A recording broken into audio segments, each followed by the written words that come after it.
Hello friends, welcome back to VCC Ground. As the title of this video states, today we are going to discuss an alternate way to control our smart devices if ever our home assistant setup fails to start. Imagine how frustrating it would be when for any reason the home assistant doesn't boot up and you lose control over your devices. So to prepare for that moment well in advance, we need to have an alternate way to take control of our connected devices. So let's get started.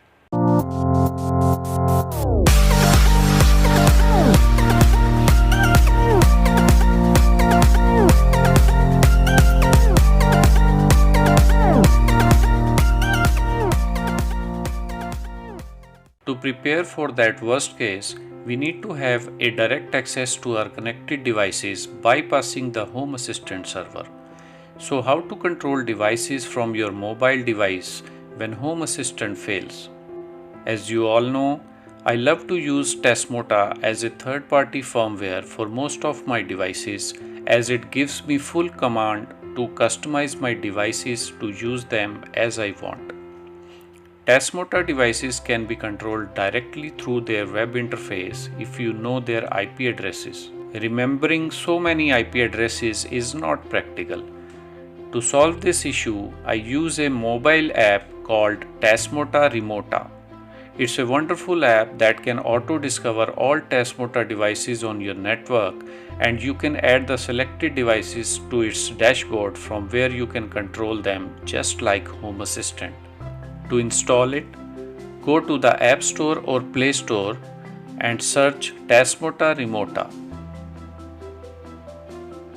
Locate the app and install it.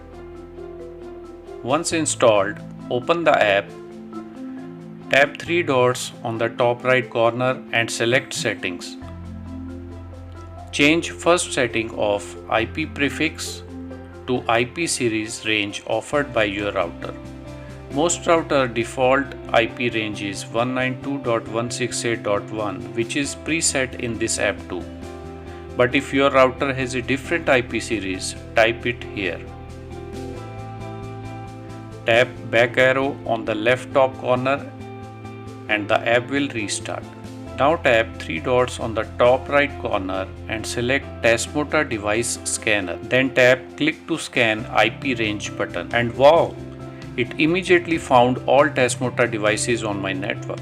The colored icon labeled SW shows the state of the manual switch connected to the devices. Simple on and off labels represent the connected relays. The purple Sense label represents connected sensors, and so on. Select the required relays and sensors to show in the dashboard.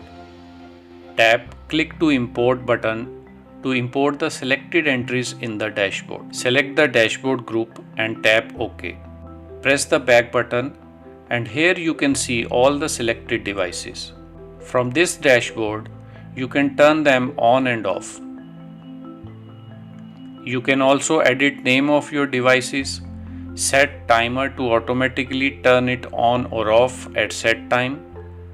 It can show live sensor readings too. From the drop-down menu, you can create scenes to turn certain devices on or off in one go.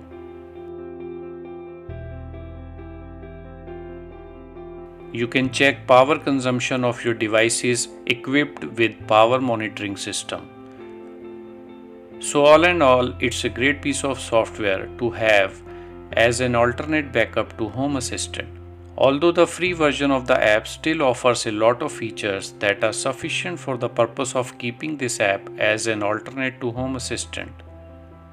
For beginners who want to participate in home automation race but don't want to set up a dedicated server for this, they can simply flash their devices with Tasmota and can use this app to control them all. They can also use Tasmota rules to perform automations.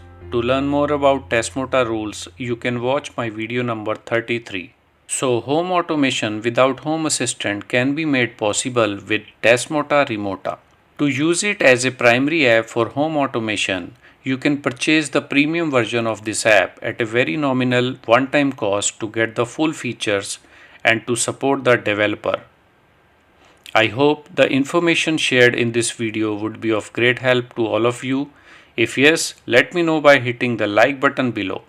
If you have any query regarding the same, do comment below. Consider subscribing this channel if you haven't already.